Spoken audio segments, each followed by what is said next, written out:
The kingdom of Velmora, perched between icy peaks and ancient ruins, lived by the sky's decree. In the star temples, high priests traced the destinies of newborns in the constellations, their fates tethered to the dance of light across night. Every child born beneath the firmament was granted a star name, a fate map written in the firmament's language, except for one. On a night when no stars sang and no moon rose, the sky blackened.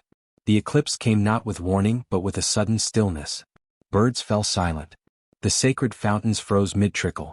Wolves howled and then ceased, as though something vast had turned its attention toward Velmora.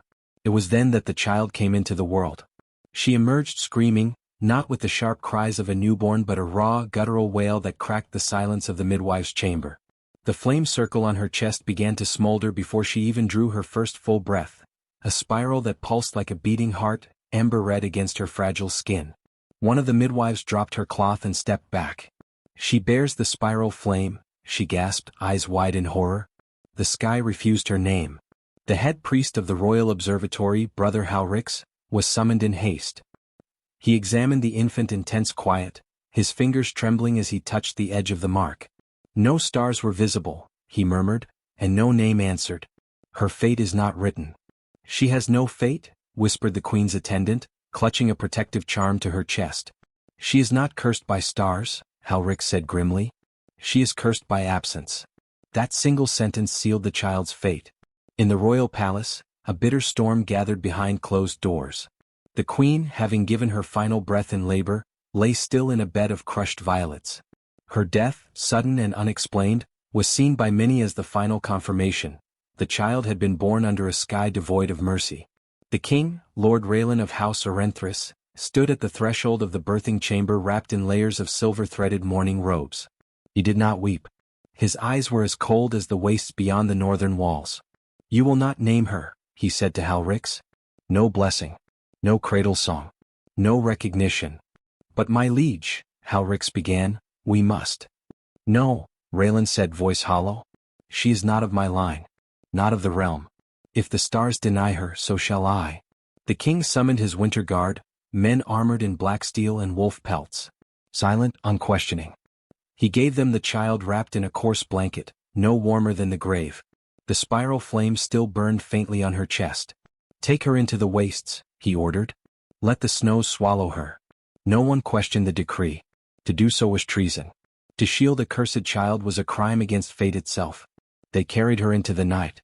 The gates of Velmora groaned open under the weight of the storm. Snow whipped around the guards as they stepped into the white expanse.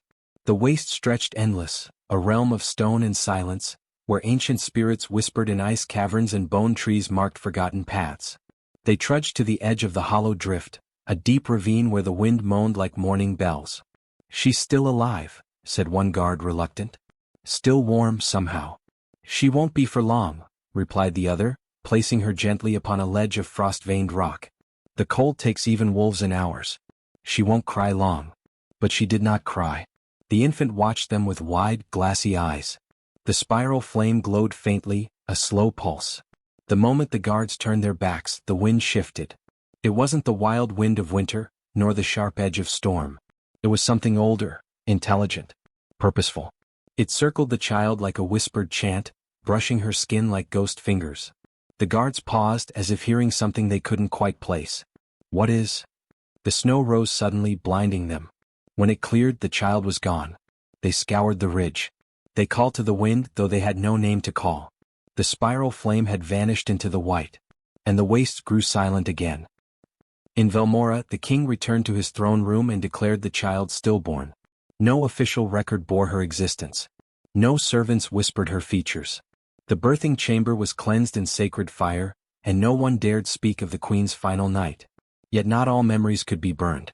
One of the midwives, an old woman named Ivessa, took a sliver of the bloodied cloth from the birth and hid it in her prayer box. She whispered over it every night, "Whoever you are, let the sky know you." When she died, her grandchild inherited the box, unaware of the legend it held. And still, the eclipse never fully left the minds of those who witnessed it. Children born that year had strange dreams. Elders spoke of the old tales, the eclipsed child, the flame-born, the skyless queen. The spiral flame mark had not been seen in 300 years, since the fall of the Wrm crown and the rise of the starborn houses.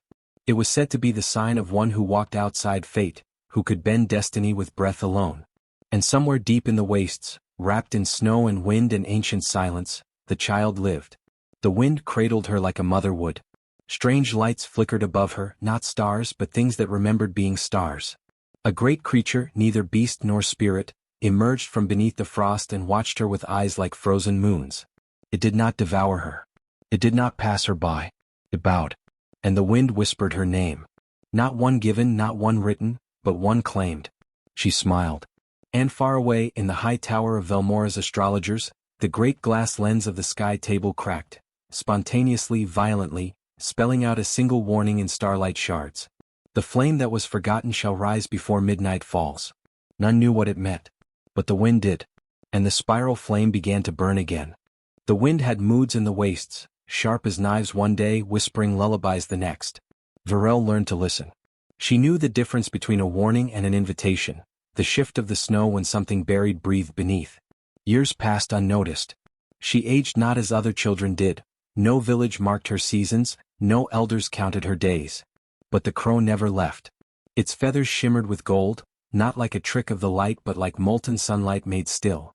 It perched where it pleased, on bone, branch, shoulder, and stared. It never cawed. It never blinked. When she asked it questions, the wind answered instead. And the wastes watched with it. She first heard the animal speak in dreams. A fox with white fur and black eyes walked with her through a burning orchard, whispering warnings in a language she had never learned but understood. She calls you unmade, it said, teeth flashing. But the sky remembers your shape. Then came the hare, who told her riddles with no answer. Then the blind wolf, who told her the names of dead stars.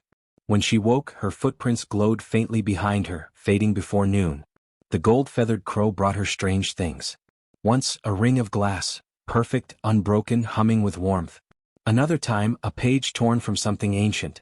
Vellum stretched tight and inked with symbols that danced when she looked too long. And once, in the depths of a cave that had never been opened before, she found a book. Half-burned. Bound in frost-black leather. Its title was in no tongue she knew, but she felt it, The Spiral Crown. Most pages had been lost to fire or frost, but one survived, crinkled and wet. It held a single drawing, a crown not of metal but of flame. And on the brow of the sketched figure, a girl, eyes dark, mouth open in wordless command, burned a mark. A spiral of fire. The same one on her chest. The air in the cave bent when she stared at the drawing. Time felt crooked. Her hands itched. She did not feel cursed then. She felt recognized. The book whispered its story into her sleep. It spoke of a time before Velmora's current line of kings, before priests carved omens into skin and stars were ruled by court decree. Back when flame and shadow were seen as twins, not enemies. Back when the spiral crown chose rulers not by blood, but by balance. That balance had broken when a child was born without an omen, an eclipse birth. The king at the time ordered her burned. But the fire bowed to her instead, and so the spiral crown vanished from the land, waiting for her. Varel awoke with her fingers smoking. The crow stood over her, a star in each eye. The wind no longer whispered her name.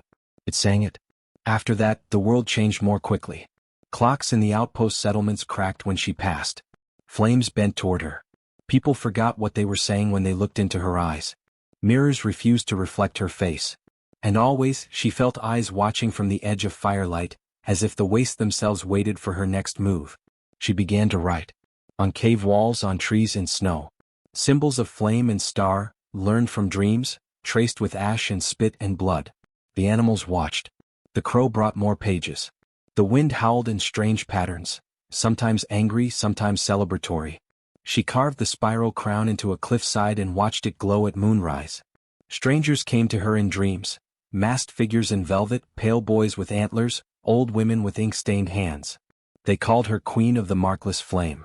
They knelt in snow and asked for judgment. But she had no crown. Not yet. One day, standing on a mountain peak where the sky flickered like a wound, she asked the crow, "Why me?" It finally spoke. Not in words, but in all the voices of her dreams at once. Because the crown remembers, even when the kingdom forgets. Below her, lightning struck the valley in the shape of a spiral. And far to the south, in Velmora's golden halls, a child was born during a blood moon. She had no mark. The priest gasped and then lied. For the king could not bear another cursed heir. But the stars had already turned. The spiral crown stirred in its sleep, and the wind began to blow from the north again. In the southern halls of Velmora's capital, Queen Ravella stood beneath the vault of her star-painted dome, watching as servants extinguished the last of the hanging lanterns. The chamber darkened slowly, as if light dared not vanish all at once in her presence. Only the painted constellations above remained aglow, lit by soft enchantments embedded in each celestial glyph. But one star, always one, was missing. The void star. The mark of eclipse-born blood. The symbol of the line she had buried in blood and shadow to claim her crown. She did not look at it. Ravella had ruled for 37 years. She had quieted rebellions with treaties spun from illusion and poisoned ink. She had twisted the tongues of historians and slit the throats of poets. She had ordered towers torn down if they cast too long a shadow on her palace at noon. She was a queen of brilliance and spectacle, her throne circled by sages and sorcerers, by seers and stormbinders, all sworn to protect her reign. And she feared only one thing, the prophecy whispered in the crypt beneath the throne. The one that said, "The flame-marked child born in midnight's mouth shall crown the stars where kings once knelt." So she had sealed the moon. The act had not been literal, of course. No spell could bar the celestial body itself, but every festival, every rite of moonlight, every tale that honored eclipse or shadow had been stripped from public memory. She outlawed lunar omens. Executed every stargazer who dared read when the sky was dark. The temple bells that once rang only at night had been melted into coin.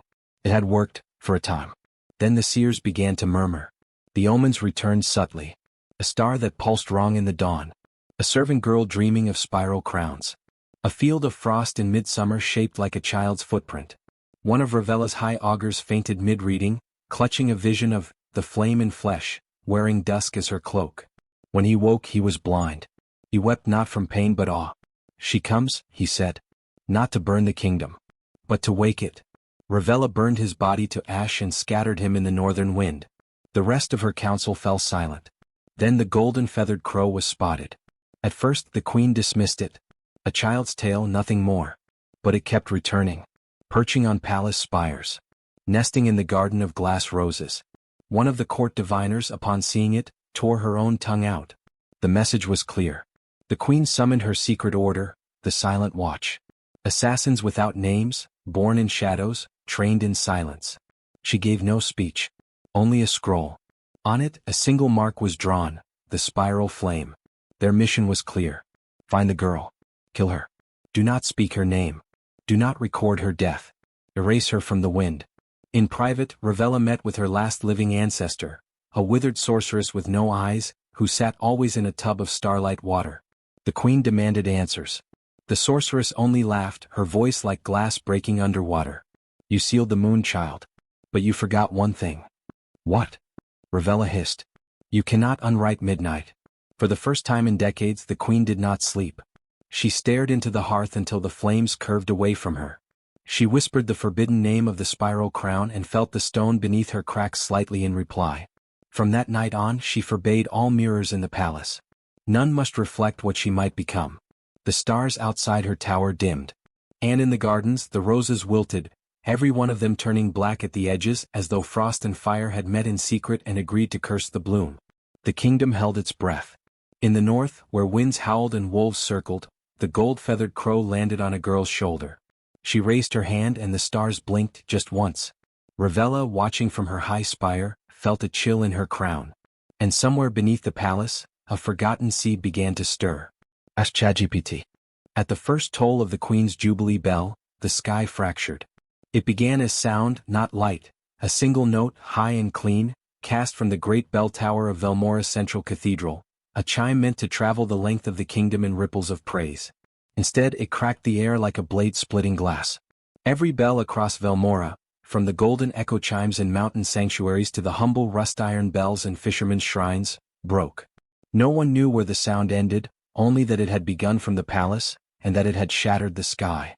In the north, where the mountain winds never ceased and the stars slept behind mist, Virel sat with her legs crossed in the tower she had claimed for her own. She had marked the stone walls with the spiral flame symbol for years, not knowing why. It felt like truth, like memory trying to crawl back into her hands. She was 17 today. She knew because the crow had said so. The crow with golden feathers, with eyes like burning ink, perched always near her, silent and still, until this morning when the bells broke and something inside her chest burned. Not pain. Not quite. More like memory, clawing its way to the surface from underneath 1,000 years of silence. Her mark, the spiral flame on her chest, once faded and quiet, now pulsed like a heartbeat. It glowed, faint but steady, visible even through her tunic. She placed her palm over it and heard not her heartbeat but something older. A rhythm that didn't belong to her alone. The crow tilted its head and finally spoke.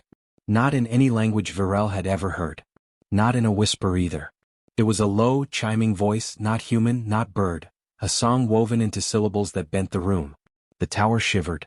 She understood the meaning. Asterisk, you are the final light. The spiral of dusk made flesh. The crown unfallen. Walk now. Asterisk. Varel stood. There was no fear in her movements, no hesitation. The tower where she had lived alone since her rescue from the wastes, if it had ever truly been a rescue, seemed suddenly too small, too shallow. She did not gather belongings. She did not put on shoes. She walked out barefoot into the frost-laced morning. No one tried to stop her.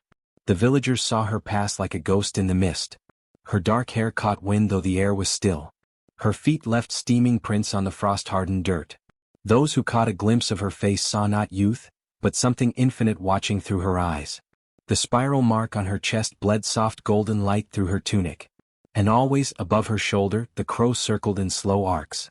By nightfall, the forests opened to her. Animals watched in silence. A wolf followed her for 3 days, limping, its ribs showing. On the 4th, it bowed its head and turned away. Trees moved for her. Rivers stilled. The stars pulsed in response to her breath.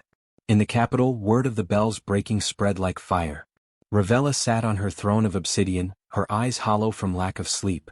Her seers no longer spoke. Many had gone blind or vanished into ash. Her guards murmured of dreams they couldn't shake, dreams of a barefoot girl walking through the north, followed by silence that screamed. She tried to issue orders, but her voice cracked when she spoke Varel's name. Which was odd, because she never said it aloud.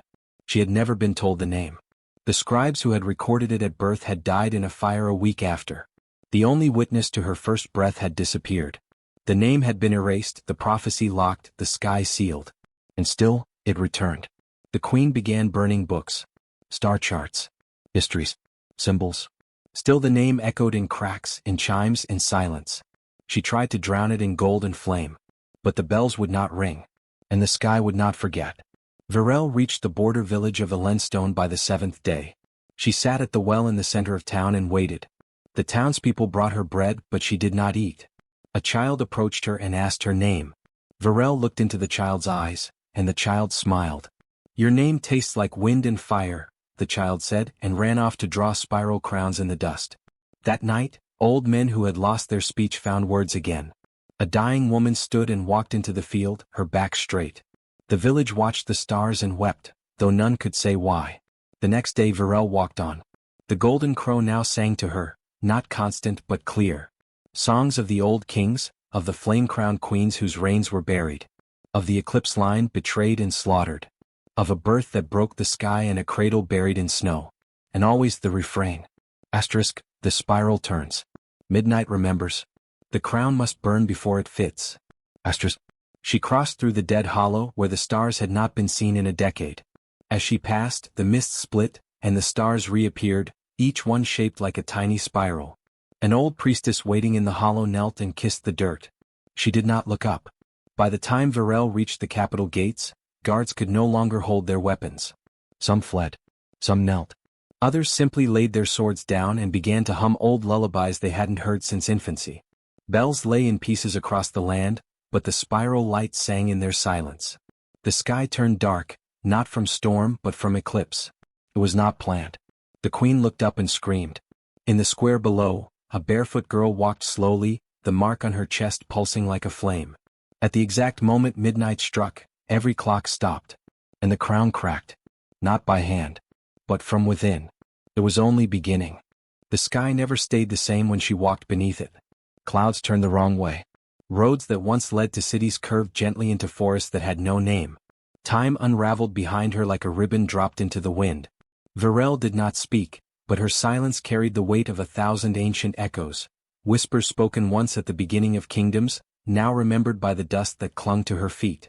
The queen sent her best soldiers to intercept her. None returned. Not because they died, but because they forgot why they were sent. One knight, renowned across the realm for his precision and ruthless clarity, stood before her in the red fields near the ruins of Velen's Watch. His sword gleamed in the setting sun. His orders were sealed in fireproof scrollwork.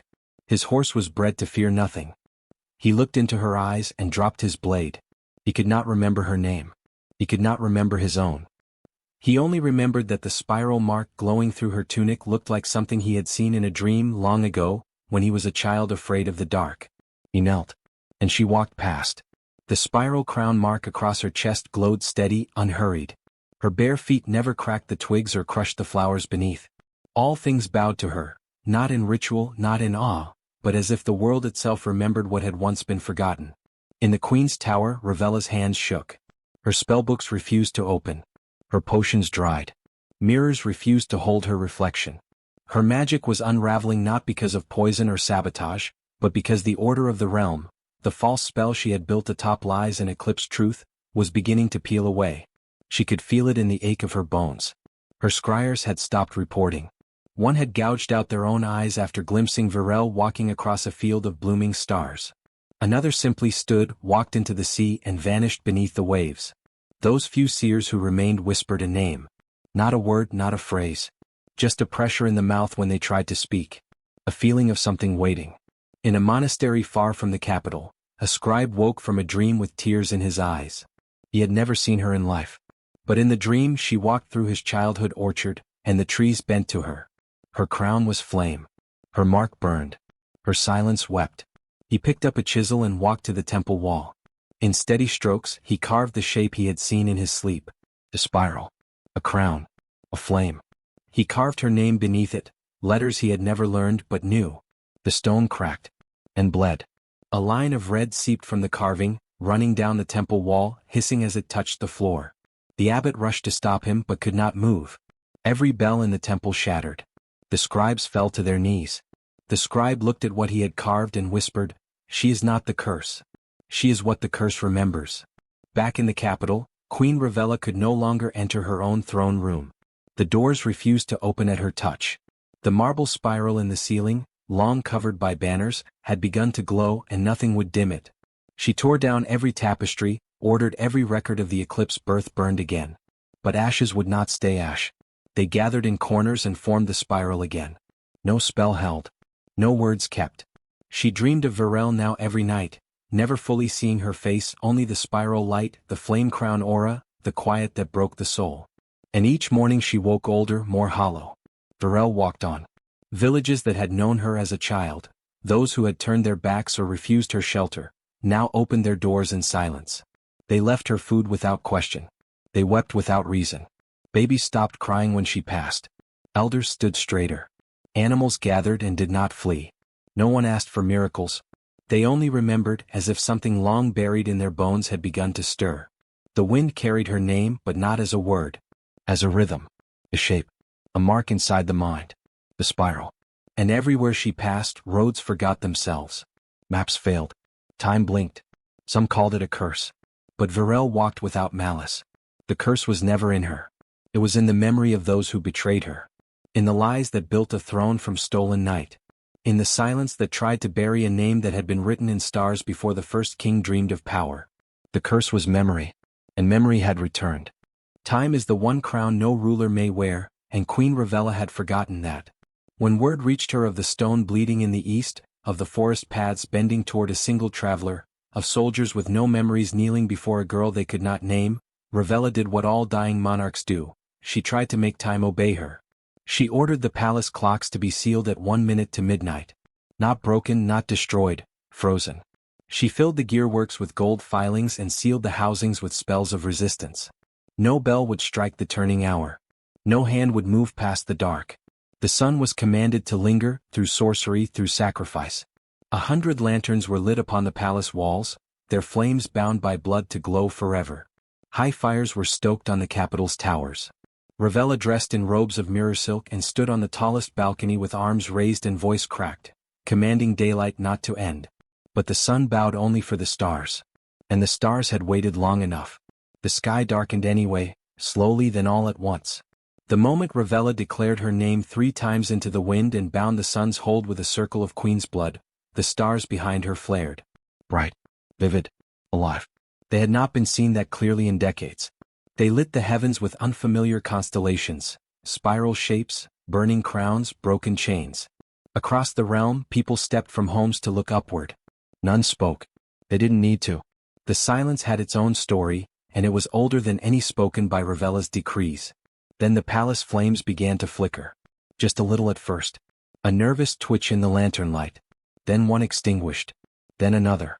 The eternal flame atop the hall of radiance guttered into smoke with a sound like breath caught in a throat. The queen's face grew pale as she watched it die. And below, in the winding streets of the capital, the shadows began to stretch. Longer than they should have. Not cruel. Not clawed. Just present. Heavy. Purposeful. As if the very night had chosen to walk upright. Children felt it first. They turned in their beds and whispered to their siblings, "She's here." Merchants closed shops without knowing why. Lanterns were lit but gave no warmth. The city's animals, cats, crows, and even the midnight deer in the royal woods, gathered silently in alleyways and along rooftops. A sound began to rise in the plazas. Not a shout. Not a hymn. A hum. It started with one old man near the ruins of the Temple of the Stars. He hummed a tune he had not heard since he was a boy, one that came to him in a dream he could not remember. He didn't know the words, only the rhythm. A spiral rising and falling. Another voice joined his. Then another. It became a chant. Wordless at first. Then, slowly the name began to take shape. Varel. No one taught it to them. No proclamation had been made. No bard sung it. No scribe wrote it. And yet the name rose from the throats of thousands as if they had been born with it on the tips of their tongues. As if it had waited, just beneath the surface of their blood, for this one moment. Varel. Varel. The clock screamed. Even though they had been locked, fused, and cursed into stillness, every timepiece in the capital wailed with a shrill, teeth-rattling pitch. It wasn't the toll of midnight, but the protest of something ancient being denied. Glass shattered. Gears snapped. Bells cracked. And still the chant rose. Varel. The queen screamed back at them. She flung fire from her fingers and cast mirrors across the sky, trying to reflect the stars. She screamed for her guards, but none came. She screamed her own name into the void as if repetition would make it real. But the people had already chosen. They had not chosen her. They had not even chosen Varel in the way kings are elected or queens are crowned. They remembered her. And memory was stronger than power. Every torch in the palace snuffed out at once. Not with smoke or flame but with absence, like they had never been lit at all. Then silence. No chant. No wind. Just breath. The queen turned slowly to face the palace stairs. At their base, cloaked in dark spun from starlight, stood the girl with the spiral crown burning across her chest. Barefoot. Unbowed. The clock struck midnight. No hands moved. But time arrived anyway. There was no trumpet. No scroll read. No guards in formation. No priest in sacred robes. No petals fell. No drums beat. But it was a coronation all the same. In the palace of Velmora, roof half split by sky, the throne dais cracked and smoky, and silence wrapped tight as mourning cloth, the girl with the spiral flame mark walked alone down the main hall. Her bare feet touched stone still warm from vanished fire. Her hair clung to her shoulders, damp with starlight. The golden crow flew ahead of her, silent and watchful, its feathers refracting constellations no astronomer could name. Around her, no voice dared break the stillness. Nobles, advisors, and guards, all who remained loyal to Queen Ravella, had already knelt or fled or fallen where the shadows reached. Some lay sobbing with heads bowed to the marble floor, not in pain, not in fear, but in awe, in release. A name echoed in their bones, unspoken but heard. Varel. The girl born under no stars. The girl cursed with the spiral flame. The girl abandoned to the frozen waste. The girl returned at the end of time. She walked through what remained of Ravella's rule. Tapestries of conquest had been reduced to ash-edged memories. The banners no longer hung. The throne itself, a grand, spired structure of obsidian and gold leaf, stood empty, its cushions soaked in night rain, its frame bent slightly as if it too had grown weary of false crowns. No one moved to meet her. No priest dared step forward with the coronation rod. No voice of the kingdom raised the crown of high fire. They couldn't. Because this crown was not theirs to give. Varel stopped at the foot of the dais and looked up. The spiral mark across her chest pulsed once, faintly, with a glow not of flame but of memory. The stars moved. Every watcher, within the palace or beyond it, felt it. Above, the heavens twisted, not with violence but with purpose. The stars did not fall but they shifted. They slid into new positions with aching slowness, ancient orbits bending in reverence. Constellations known for centuries broke apart and reformed. The sky rewrote its own face, and in that rearrangement, those with open hearts could see it. A spiral crown set against the night. 7 stars around a burning center. The golden crow let out one sound. Not a caw. Not a cry. A single wordless note that trembled across time. It perched upon the edge of the empty throne. Varel climbed the steps. Each footfall was light, but the weight of them broke spells laid centuries ago. In the archives far below the palace, forbidden seals melted into ink. In vaults across the realm, locks clattered open. Wells turned sweet again. Trees turned toward the capital. A child in a border village awoke from a fever and whispered, "She's sitting now." And Varel stood before the throne. She did not reach for it. She did not pose. She did not wait. She simply sat. And the air changed. There was no sound. Not a breath. Not a cough. Even the wind dared not stir until she gave it permission. She placed her hands upon the throne's arms. The gold twisted beneath her palms, turned darker, cleaner. The spiral mark flared across her skin, golden against her dusk-lit frame. The throne no longer bore the sigil of Ravella. It bore nothing, only the echo of flame turned inward, turned true. Then Varel spoke. For the first time in her life. She said one word. Not to the crowd. Not to the court. To the throne. To the stars. To the sky. To herself. Varel. The name shattered something high above. Clouds vanished. Moonlight deepened. The wind answered, not with force but with shape. It swirled around the hall, lifting banners from the floor, brushing against each bowed head like a mother's hand to her child's cheek. The kingdom exhaled. The curse, it turned out, had never been a punishment. It had been a seal. A crown. Not forged of gold or blood or conquest, but born of absence. The absence of fear. Of expectation. Of prophecy written by men who had never touched the truth. She had not been cursed. She had been withheld. Like a flame before the storm. The people did not rise. They stayed kneeling long after she sat, not by order but by instinct. Some wept. Some whispered her name. Some touched the earth as if it now held her warmth. Somewhere a child was born. Midnight fell. And no one feared it. The stars burned quiet and full. The clocks did not restart. Time did not rush. Because she was the hour now. The queen with no crown but flame. The name no priest dared give. The coronation that ended the silence of the stars. The years did not pass as they once had. After the sky crowned her, after the spiral flamed across her chest in full brilliance and the clock stilled across Velmora, the realm entered a new calendar, one not measured by sunrise or harvest or conquest, but by a strange new reckoning, the midnights of Varel. In the first year the people feared to speak it aloud. They referred to her in whispers, the queen after stars, the flame-born silent, she who sat without oath. But Varel did not punish them for silence, nor did she demand new titles. Her first decree was spoken not in words, but written in drifting silver across the palace ceiling at midnight. Asterisk, let no child be cast aside for what cannot be named. Asterisk. The curse was now law. Every child born under an eclipse, during still hours or marked with strange signs once called ill-fated, was no longer hidden or mourned. They were brought, quietly at first, then openly, to the palace at midnight. They were not tested. Not judged. Varel would simply sit with them, spiral mark glowing softly under her skin, and place a palm on their brow. Sometimes the child would cry. Sometimes they would laugh. Some said dreams poured from her fingers and settled inside their chests like coals wrapped in velvet. The kingdom, once ruled by omens and edicts, now moved like tide water. Slow, steady, and led by the moon's pull. Varel's court was unlike any before. There were no trumpeters, no sword duels, no speeches of grandeur. Instead there were rooms of silence. Gardens lit only by starlight. Pools that reflected nothing but what one most feared to see. The queen herself drifted like a quiet season through the halls, always barefoot, her shadow flickering oddly as if it remembered different suns. Her hair never grayed. Her mark never faded. She spoke little, but when she did, the words etched themselves into the dreams of all who heard. She issued her laws not through scrolls but through visions. It was said that if a law needed to be known, it would arrive in a person's sleep, shaped in fire and dew. Those who ignored such visions found time unraveling around them. Days repeating, nights stretching, their own reflections blinking when they did not. The golden crow remained at her side, always watching. Some said it had once been a prince turned to feathers by his ambition. Others believed it was the physical echo of her eclipse, a sliver of sky given wing. Children called it the crown bird, and left shiny things at the palace gates for it to find. Warlords tested her early in her reign, hoping her quiet rule was a weakness. They sent storms of soldiers, fire chariots, even magi bound in ancient glyphs. None returned.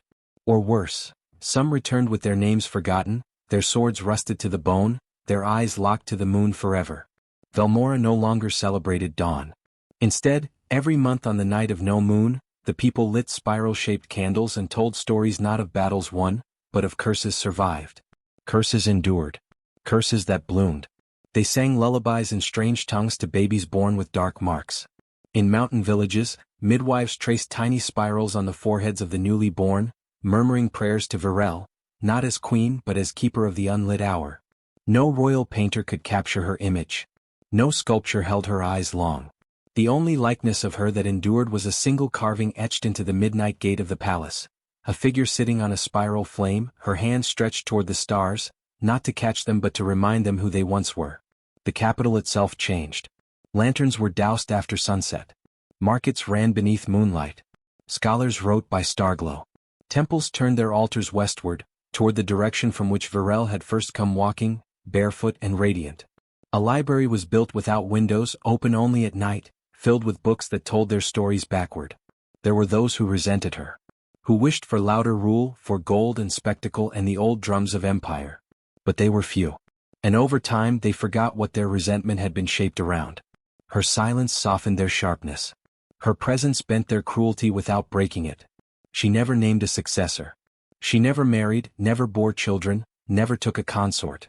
When asked, she simply smiled and said, "The curse waits to be born again. Let them come when they're ready." And they did. A girl with storm-colored eyes who spoke to rivers before she spoke to people. A boy born in winter who dreamed of fire and woke with ashes on his hands. A child of neither name nor gender who sang to mirrors and saw truth blink back. Each one arrived, led by the crow or by a whisper, or by a dream that would not let them sleep. Virel met each one in the same way, in the Hall of Echoes beneath the moonshine glass, where silence reigned like music. She would kneel, press her palm to theirs, and the spiral would glow in two places instead of one. Her final act was not recorded. But one night, during the 57th Midnight Festival, the throne room stood empty. No wind stirred. No candles were lit. The golden crow sat alone on the back of the throne, head bowed. Virel was gone. No gate had opened. No guard had seen her leave. No prophet had dreamed it. Only her crown remained, though it was not gold or steel or jeweled. It was a single strand of night, curled into a spiral, placed gently on the throne's center. No one dared wear it. Instead, the people renamed the spiral mark. They no longer called it a curse. They called it right. They called it return. They called it inheritance. Children still gather under eclipsed skies to hear the story. They draw the spiral in the dirt. They whisper her name like it's a secret and a promise. And every year, at the exact moment the stars blink out and the sky turns black, the people of Velmora pause. They do not light fires. They do not speak. They look toward the north where the throne still waits, untouched. And they remember the girl born beneath nothing. The queen crowned by absence. The curse that was never a curse at all. Final line, asterisk, they called her a curse at birth, but her curse crowned her queen before midnight fell. Asterisk. The tower stood far from the nearest village, its stones weathered, its roof crowned with rust and ivy. Few remembered who had built it, fewer still remembered why it rang. But the Bell sisters remembered. They had lived there for generations, women cast out for hearing too much or saying too little, all bound to the rhythm of the chimes that marked the passing of hours no one else counted anymore. On the morning after the eclipse, they found the infant wrapped in silence at the base of the bell tower. No wind. No snow drift. No sound of wolves. Only the faint smell of smoke in the air and a sky that hadn't quite decided if it should be night or dawn. The youngest of the sisters, male, saw the flickering spiral mark glowing faintly through the infant's torn wrappings and cried out. The others came quickly, quiet but stern, and gathered around the child. "She's cold," whispered one, touching the girl's face. "She's not breathing," said another. But then the baby opened her eyes, black not in color but in depth, and the bells, which had not tolled in over a year, gave a low fractured sound as if remembering their purpose too late. The sisters took her in. They named her Varel, which meant between echoes in the old tongue. A name meant for someone caught not in life or death, but in something else, an in-between place where things either sleep or stir. The bell tower became her cradle, and the bell sisters her cloistered world. The sisters had rules. Time was sacred, silence was holy, and bells were more than instruments, they were guardians. They rang them to mark their days, to speak to the dead, to remember what had been erased. Varel was taught the rhythm early. Each hour had a tone. Each chime had a name. Time, they said, was not just measured, it was kept at bay. But Varel did not ring true. The first time she cried, all the bells stopped. Not muted. Not silenced. They froze. Mid-swing, mid-tone, mid-mystery. Their chords snapped. Their mouths sealed. The tower shivered from base to spire. Mail had been holding her then and nearly dropped her in fear. "It's just coincidence," muttered the eldest sister Ella. "The tower is old. The iron sleeps too long." But she watched Varel with tight lips and fingers that never unclenched. The bells returned after 3 days, but they no longer rang cleanly. Some moaned like grieving women. Others rang backwards. And one never rang again at all. As Varel grew, the tower shifted with her. Shadows stretched oddly when she passed through light, bending the wrong way, reaching like fingers toward her shoulders. Time felt soft around her, like wet linen or turning pages that never quite settled. The sisters adjusted their schedules to her moods. If she woke in the middle of the night, the tower rang noon. If she slept past sunrise, the bells refused to chime until she stirred. The sisters taught her anyway. They taught her to read the old scripts carved in stone. They taught her to mix ink that glowed at twilight. They showed her the star maps that circled the tower walls, marking the ancient line of queens and the heavens they once ruled by. She learned in silence, her mouth slow to form words, her voice unsure. But her mind drank everything like dry roots drinking storm water. She asked about her mark, the spiral of fire on her chest. Ella lied at first. "It's a birthmark. An old shape. Meaningless now." But when Varel placed her hand on one of the tower stones and whispered to it, and the bell above them trembled and rang without wind, even the oldest sister had to bow her head. "She is not meaningless," Ella said that night, alone in her prayer alcove. "She is the hinge of something. I just don't know what it opens." Mail, now nearly grown, adored Varel like a younger sister, though she often found herself unnerved when left alone with her too long. Varel's eyes never quite blinked at the right times. Her breath was slow and too quiet. Sometimes she sat staring out the window for hours, unmoving, the spiral mark pulsing faintly beneath her collar. Varel never spoke of dreams, but Mail knew she had them. The girl would wake some nights and touch the air as if reading it. At dawn, she would speak strange phrases no one had taught her. "The stars are blind this year," or, "The bells weep when the wind forgets." On her 12th winter, a stranger approached the tower, a man cloaked in velvet, hooded in gold. He asked to see the girl. Ella lied again. "No child here."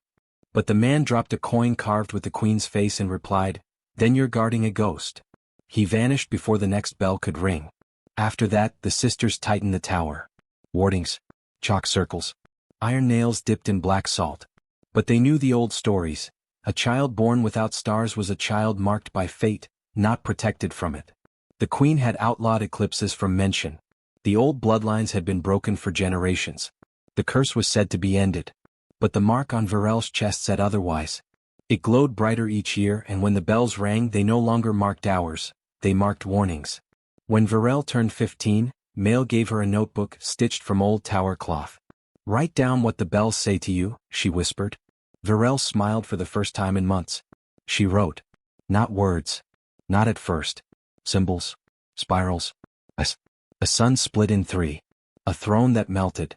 A hand holding a star. She showed it to no one else. By her 16th birthday the crows came. One then many. Perched on the tower roof.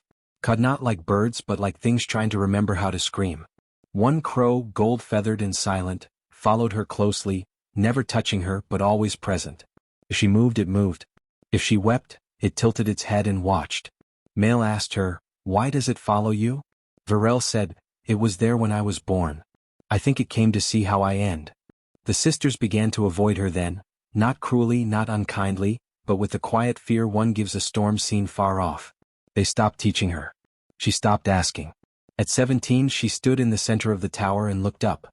The bell above had cracked straight through. Rang anyway. One tone. It. Final. Mail wept. Ella went silent for days. Varel packed nothing. She kissed Mail's hand.